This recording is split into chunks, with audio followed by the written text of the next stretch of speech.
Planes line up to take part in the greatest air invasion in history by the 1st Allied Airborne Army. Americans, British, and Canadians make up this armada for a crossing of the Rhine in the north near Basel. 1,500 planes and gliders haul both men and heavy equipment in this leapfrog over German positions east of the Rhine.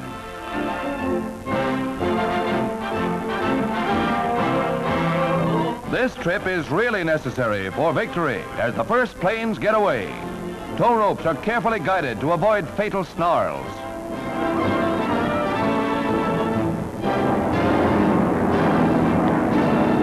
It's a gigantic task to get the troop planes and gliders away from their bases in England safely. A job without precedent in military annals. Takeoff instructions go to the transports when the gliders are once on their way.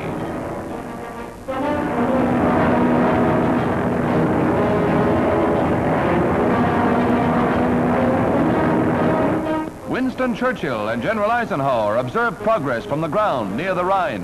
And then the Prime Minister takes a vantage point with Sir Alan Brooke as plane after plane nears the objective. 8th Air Force and British cameramen made these pictures as the men alert for the jump. And this is it. The C-46 plane enables the men to drop from both sides, 18 at a time, speeding up the operation. In a matter of seconds, the sky is filled with billowing parachutes.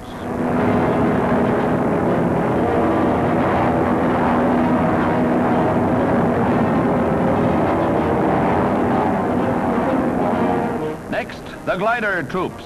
The pilot releases the tow rope and the sailplane zooms to a landing. With the precision that comes from long planning, the invasion goes forward on schedule.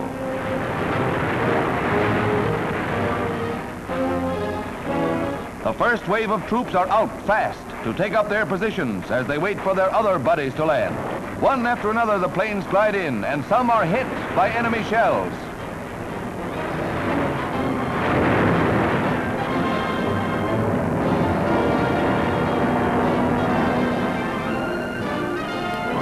A troop carrier falls in flames, caught in anti-aircraft fire.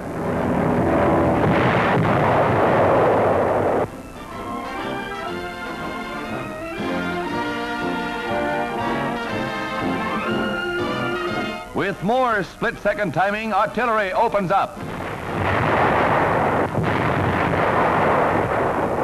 Within 8 hours, 4,000 prisoners were rounded up, and every objective was seized, a flying step to victory.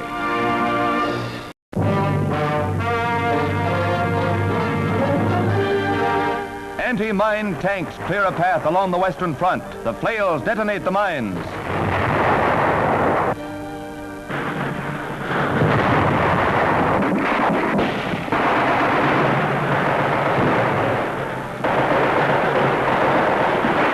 The infantry exploits the General Patton's hard-driving third crashes into historic Koblenz from two sides.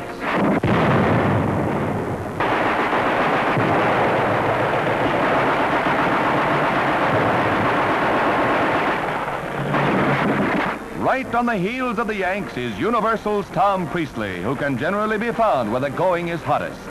Many of the scenes in this film are from his camera.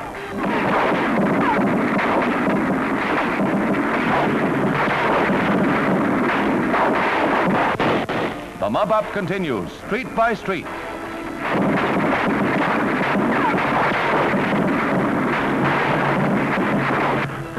An officer calls on the Nazis to surrender over the loudspeaker, and the Supermen can take a hint when the going is tough. Civilians are quick to follow suit. The war has finally come to their doorsteps. The defense of Koblenz was brief but bitter. However, Patton's Third Army has struck terror into the Wehrmacht.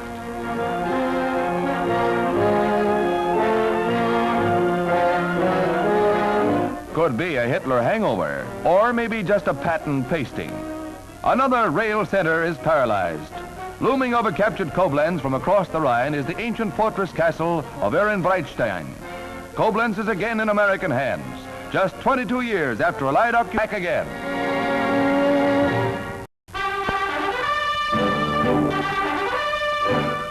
This giant French seaplane, powered by 6 motors, was developed during the occupation of France under the very noses of the Gestapo.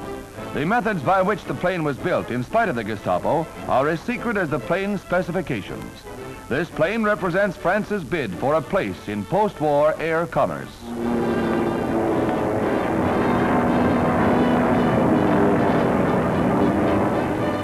France, a pioneer in aviation, stages a comeback in the world of flight.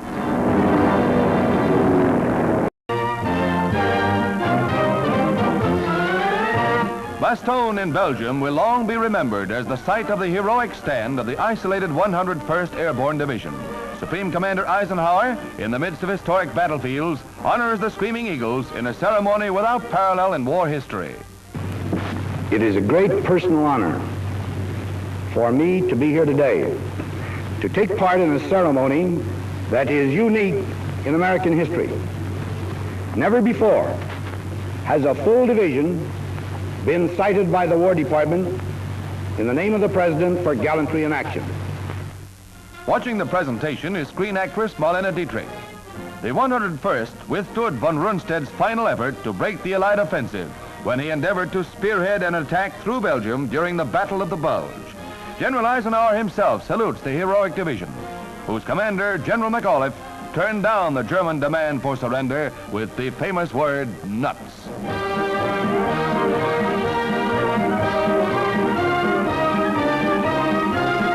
Against heavy odds, the Yanks stood firm.